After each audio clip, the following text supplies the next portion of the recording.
LibriVox.org. Chapter 4. An Oath of Allegiance. The bathroom door opened slowly, with the slightest perceptible knock. "May I come in?"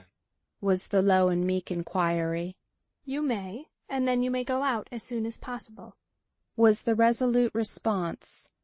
Warren's countenance was smiling again, and the smile was infectious. So curious had been this burglarized method of escape, so unusual the imperturbable girl who had assisted him against all conventional expectations, that the horror of the last half-hour was partially dissipated. When a man meets a great crisis of his life and overcomes it, there is a queer relaxation of strained nerves. With a woman, the result would be hysteria. With a man of Warren Jarvis's type, it was a self-surprising immobility and calmness. "Would you mind bolting that door again?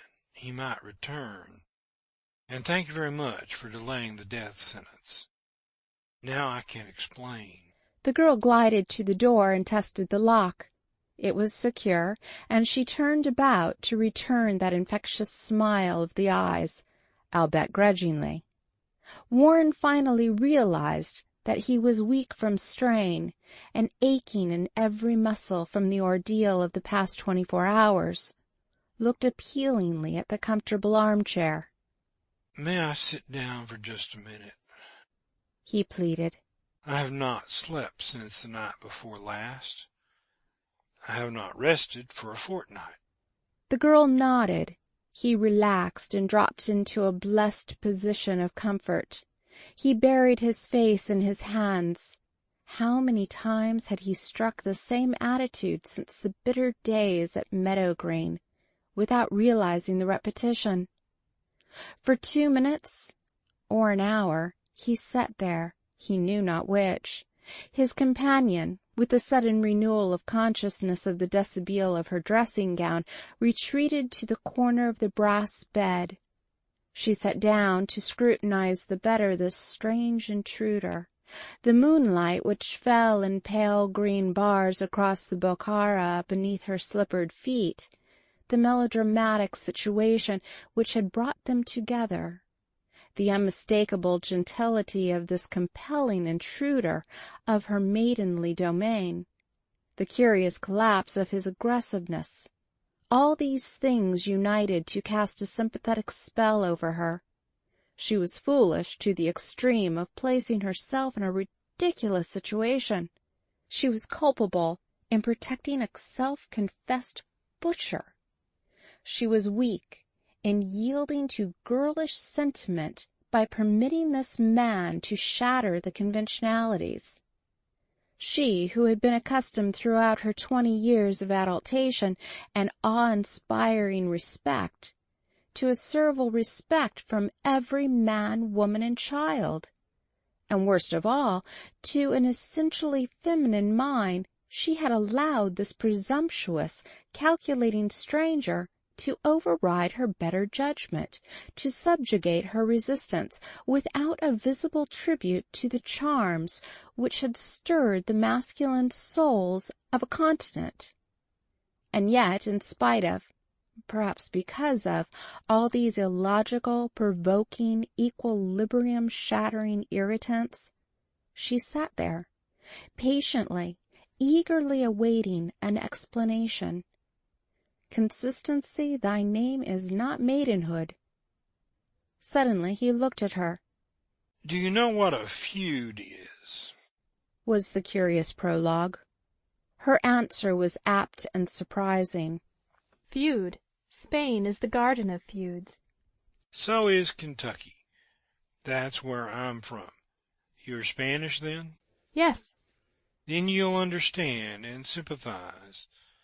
Those shots you heard ended a feud which has lived through 3 or 4 generations. They brought me back to earth, to life, to a realization of things about me, after the most horrible nightmare through which I've ever passed. I know my own name now, and I had almost forgotten it since I went back home. So short a time, so many centuries ago.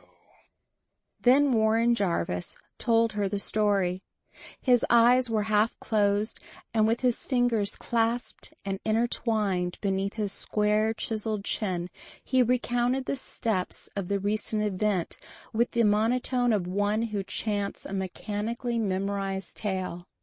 She understood at last. But what did he do when you went to his room in the hotel? Just what I expected. In fact, what I prayed for.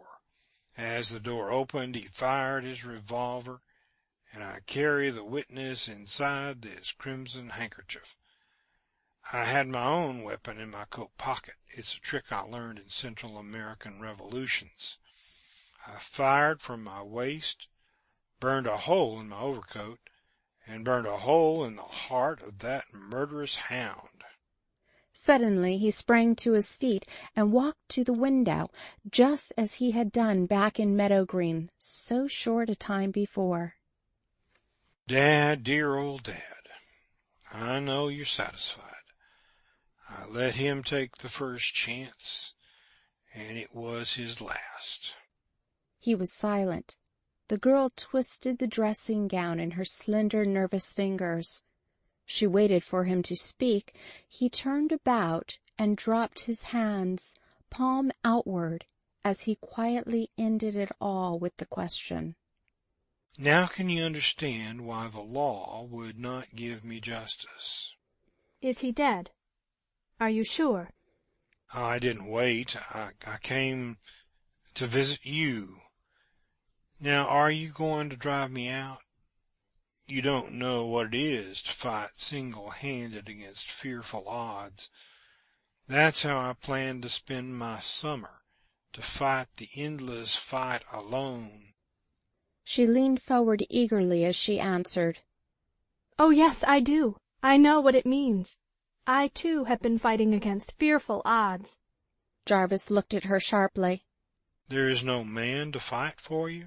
No man who dares. Oh, God, if there had only been a woman left for me to fight for. But with my mother gone, it was simply a hopeless, desperate determination to square the score at any cost, and then cry quits and care nothing. She drew back, studying the outline of his agile body as he stood silhouetted against the moonlight. And are you alone? Alone. And if you're caught? There was a curious eagerness in her low voice. It means payment with your life. Yes. Suppose that I decided to help you, to do more than I have done.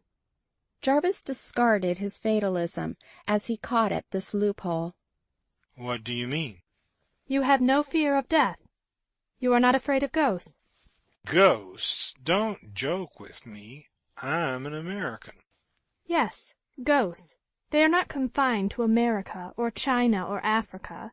I mean Spanish ghosts. Jarvis's laugh was almost bitter as he responded with a tense earnestness. After tonight, I'm not afraid of the living or the dead. What are you thinking about? After a hesitation, poignant in its baffling anxiety, she rose and walked toward him, absolutely forgetful of their curious meeting and their lack of a common ground of interest. If you escape from here, it will be because I helped you. We might say, I saved your life. If what you tell me is true, and if I do it from a selfish motive entirely, I am justified. I have work for you. Hard, dangerous work. And as I am frank, it may mean your life in the end. It's a chance, and you have nothing to lose. And if I agree? You will begin by taking the ancient feudal oath of my country. Isn't my word enough? I'm a Kentuckian, you know. But I insist. Jarvis smiled indulgently. Very well. I'll swear the blackest oath you can utter. His eyes twinkled. Let's hear it all now. The girl drew back her shoulders haughtily. It was apparent that she took this curious idea more seriously than the prelude would suggest. What is your name? Jarvis. All of it? Warren Jarvis. She raised her hands to the Kentuckian's surprise. "Kneel then, Warren of Jarvis. No, not that way. On one knee only." "I beg your pardon." Jarvis began to feel ridiculous in spite of himself, but there were reasons for humoring this curious beauty. The footsteps were still audible in the hall. "Now, repeat this oath. I, Warren of Jarvis," He followed word for word. "Seigneur of all the domains, fiefs, keeps, and marches of Warren of Kentucky." "Whee-ew!" And he stifled a laugh as he echoed the words. The girl continued. "Do convey to Maria Theresa of Aragon all my worldly titles and possessions." "Sounds like I were marrying her. I beg your pardon. Do convey to Maria Theresa of Aragon all my worldly titles and possessions." The shade of a smile played over his features. The girl caught his hand in hers, placed her left in both of his, and then continued. "And to receive them back, as vassal and retainer, and to faithfully fight in my lady's cause, according to the feudal laws of Castile and Aragon." As he finished the repetition, she added, "Arise, vassal." With the spirit of the ceremony, he jestingly caught her hand and kissed it as he arose. She drew back sharply. "That is part of the ceremony, but I meant to omit it." Warren Jarvis laughed provokingly. No, that seemed to me the only sensible part of it. Again, I beg your pardon, but who on earth is this Maria Theresa of Aragon person whose hired man I have become?" The girl drew herself up with a hauteur which could never have been imitated upon the stage. Her dark eyes glinted coldly as she replied, I am Her Serene Highness, Maria Theresa, Princess of Aragon." Jarvis looked at her, waiting for the cue to the joke. She was serious. It was all so unreal, so ridiculous.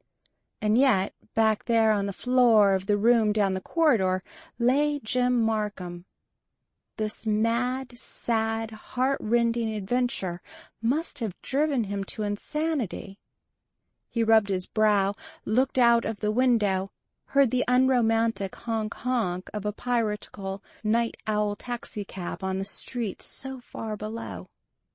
He steadied his mental equilibrium and looked again at the self-possessed young woman whose regal manner was as convincing as all the other details were unconvincing. On the table lay a fortune in jewels and rings and a necklace. He had not noticed them before. He remembered the Spanish conversation which he had heard through the bathroom door. He realized from the size and elegance of the rooms that this must indeed be a regal suite in the great hotel. And the girl's steady look never wavered. American humor in the presence of royalty came to his aid in this staggering blow to his credence. "Good night. You a princess, and I've been ordering you around with a gun. Great Scott! What next?" End of Chapter 4.